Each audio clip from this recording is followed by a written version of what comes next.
Welcome back to the City Current Show. I'm your host, Jeremy Park. We're always honored to bring you inspiring stories of individuals and organizations making a difference and powering the good. And we're going to be talking about the power of the creative arts. We're honored to be joined by Amanda Herdina. She's the founder of heART Studios. Amanda, how are you doing?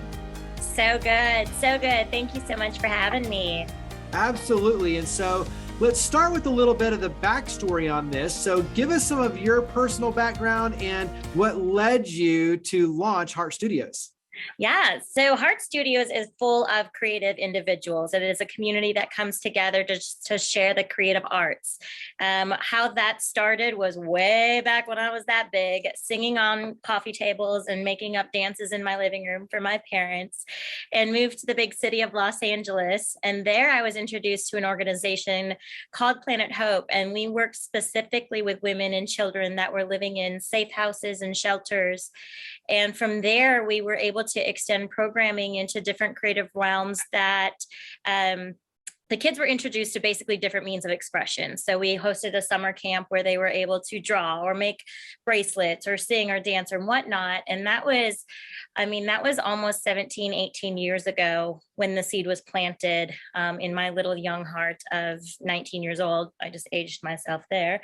And I saw the world for what it was through the lens of domestic violence and trauma. And in children, we were noticing that they didn't necessarily resonate so much with traditional talk therapy, but more so give them a paintbrush or give them a microphone, a guitar, a dance studio, and they were really able to find their freedom and find their voice. So that's how the seed was planted. Now, of course, life has its ways of bringing you up and down and all around on roller coasters. And it wasn't until I was living here in Nashville and 2020, there's a certain little thing that happened during 2020 that inspired me to finally take that leap and get heART Studios launched here in Nashville. And so dive in, because as you alluded, and I think, especially when you think about Nashville and songwriting, I think that's a special opportunity because as a songwriter, it's hard because you open up and you start sharing and you become vulnerable, but yet that's the part that endears you to the audience. And it also is therapeutic. I mean, especially as a kid, to be able to kind of release, whether it's frustrations, angst, the things that you're going through, very difficult conversations, putting them into the form of a song is a powerful opportunity for healing. And I think when you look at that on the songwriting side, that plays perfectly with Nashville. But then when you look at all the creative arts, and whether that's TV, drama, production, fashion, painting, all of the things that you're bringing together, you really do have a really powerful creative opportunity to engage in so many new ways. So talk about all these different opportunities to engage. Yes. So our biggest thing that we want to shout from the mountaintop is that we are a house that exists to basically offer and provide all forms of creative arts. So we're not just an artistic program that provides art and art therapy with a paintbrush or pencil at a table setting. We're not just a songwriting session or a creator of dance. We are all of it. We encompass every one of it. So what might resonate with Johnny doesn't necessarily resonate with Susie. And so therefore, we're not even telling them, we're showing them, we're leading by example that there are so many different opportunities for them to have a safe place to really share their experiences once they're ready. We don't come in guns blazing and say, hey, we need you to share with us your story so we can walk with you through a healing journey. That's actually not what we're about at all. We ultimately give them the tool. We give them the sword. We give them the tool belt. And then on their timeline and with professional help and guidance, we're able to walk with them through that creative journey. So, you said how much a song here in Nashville can really resonate with not only the songwriter, but us as a listener. And so it's giving them an opportunity to share what they've seen, share what they've experienced, share what they've been through in a way that says, you're not alone. This is safe. Some people are going to resonate with it. And then what's really helpful is when those people who do resonate with it reach out and say, hey, I have a similar story. Let's talk. And these kids are really empowered to then, again, I keep saying use their voice, because that's ultimately what starts and finds and ends the healing journey, is by able to sharing these experiences in a safe manner, but not have to relive them in a traumatic way. So Yeah.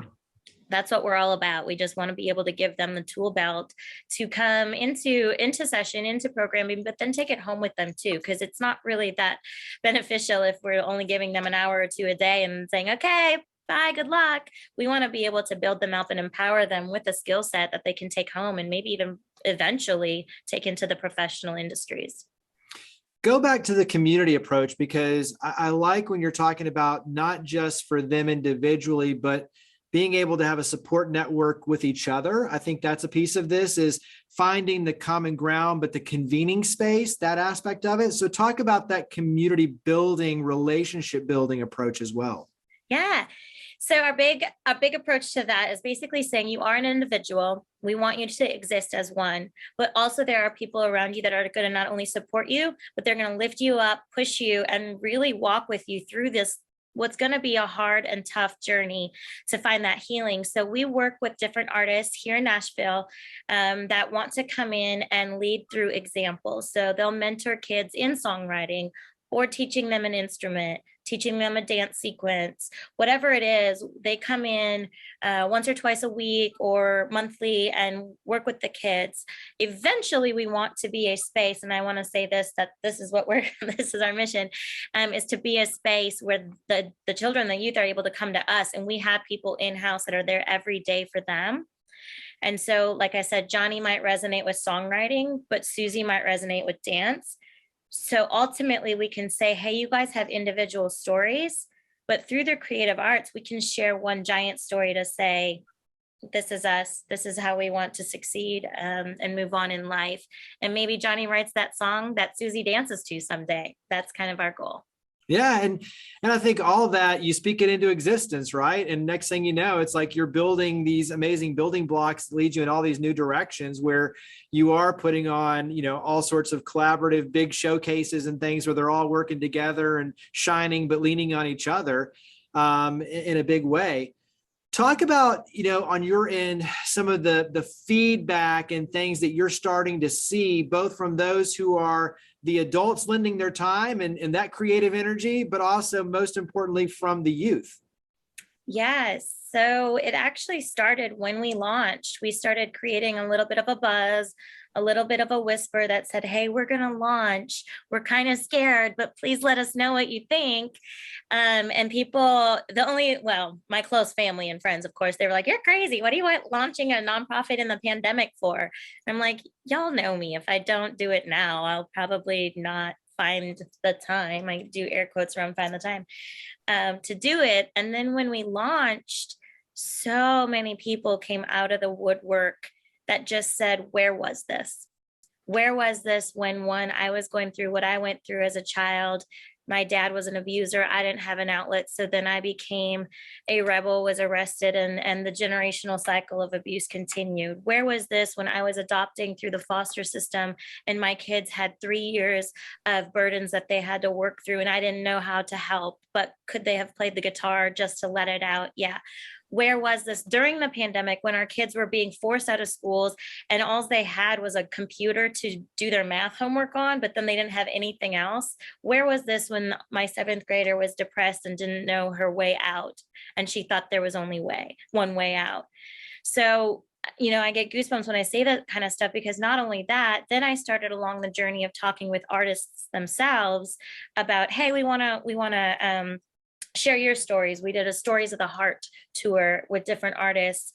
And I have to tell you, Jeremy, there was if not every one of them, 90% of them had their own personal stories that they were sharing, how much this could have helped had they known, one, it existed, and two, it could have been a platform for a career. So many artists are finding that writing a song can really actually make them a lot of money. And kids don't know that. So we want to be able to lead them and tell them, it's not, obviously education is very important. So don't hear what I'm not saying in that, but there's other opportunities outside school that can lead you into very professional careers that really resonate with your story and your journey. And I think there's so many successful individuals, and especially in the entertainment industry. So not just in the music industry, but entertainment industry in general, that come from very broken childhoods and broken families and have had to persevere and go through very difficult circumstances. And for them to humanize and to share their stories with the children, to realize that what they're going through, they're not alone, and they can come out on the other side with a bright light in terms of the hope and opportunities. That to me is a powerful piece on both ends of the spectrum. But then as you're talking, the mentorship, the guidance, the professional guidance that goes along with that, it can really change lives on both ends. And I think that's a powerful piece of what you're doing for sure. Carry that forward into how can the community help? I mean, as you're talking and speaking all this into existence and so many new avenues ahead, what are some of the different ways that we can help? Yeah, well, specifically here in Nashville, we're always looking for people to come in and serve. So artists of all genres, definitely always looking for different artistic talents and giftings. Volunteers that, some people will be like, I'm not an artist, this isn't for me. And I'm like, whoa, do you listen to music? Do you get dressed in the morning? You are always walking in art, and it's for everyone. And so people to help us kind of run the room and run the session, be a room monitor, work with the kids in that light. And then of course, I mean, I got to say it, we can't do it without donors and sponsors and support. So always looking for different ways to find financial support. Each workshop we do costs something, but our ultimate goal is to have our physical space here in Nashville that will build out as a template, a model to then take to different cities. So we're currently we're currently in our capital campaign to raise funds for that space. When you look at what you experienced in Los Angeles and taking that is the foundation, and now obviously seeing what you're able to build and create and the difference it's making in Nashville, what's one or two of the things that you've already learned, or how has this changed you in terms of your approach to realizing you can be a change maker? Gosh, and I don't think of it that way. I think of it as this is it. This is what I feel. This is my calling. There's no plan B. So to say I could be a change maker, I feel like I'm more of a connector. I'm more of a someone who sees someone and their potential, like a child that has gone through some severe circumstances. I see so much potential in them. And I just want to speak to the people that can be connected with them and say, they're probably acting a certain way. They're probably doing X, Y, and Z because of something else. It's never really the child. And I want to be, I don't know, an awakener, maybe more than a change maker, an awakener to awake our society to say mental health is an issue. We need to talk about it. We need to tap into it. There's way too many things that are going on that I know they're getting gaslighted by different political things. And I won't get into that, but our heart is mental and heart health. And so I think when I saw in Los Angeles, I can just give a really quick example of a girl that had come to camp and she had been sexually abused and she was pretty mute the whole week. She didn't want to relate with the kids. She didn't want to talk. She didn't want to open up. And then we encouraged each cabin to do a talent show. So they would lead whatever it looked like for them. Well, their cabin found out that she could sing. So little Missy gets up on stage during the talent show and belts out some ballad. I should remember. I don't remember what it was. We were all in tears, obviously, because it was so amazing, but also so emotional. And what really got me was that her mom came up to us at the end and said, she hasn't talked for 2 years. Here I am, missing out on the fact that she has a voice. She has a voice, and all she needed was a microphone and a stage and people to listen. So she went after that, and I want to say she signed her up for singing and voice lessons, but she got signed. She has this was years ago. I haven't followed up, but she got an agent out of all of that. And so that's the example that I want to set here in Nashville is all of us have a way to reach out to anyone that's struggling, whether it be a mental health situation or financially, economically, physically, socially. We all can reach out, and that's why I just feel like I'm super blessed in a way to have the connections I've made and the path that I've paved, and just go to town with it.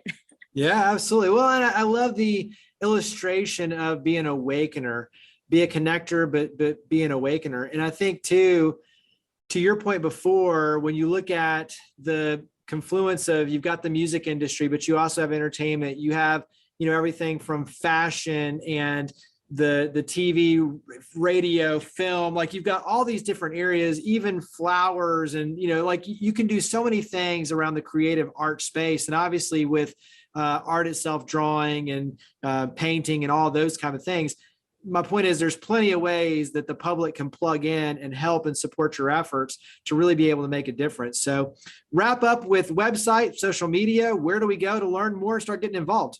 Absolutely. So we are at www.heartstudios.org, and it's heart with an H and an E and a capital A, heartstudios.org. And then Facebook is also heartstudios.org, as well as Instagram, heartstudios.org. So you can find us there, and yeah, just plug in. We are not just a paintbrush, and we are not just a microphone. And I say that because when you say the arts, those are the first two that people just assume, but we are so much more than that. And I love that you touched on fashion and flowers, because those are my favorite, to be honest. Well, Amanda, thank you for all you're doing. Thank you for coming on the show. Greatly appreciate it. Awesome. Well, thank you so much for having me. I love what you guys are about.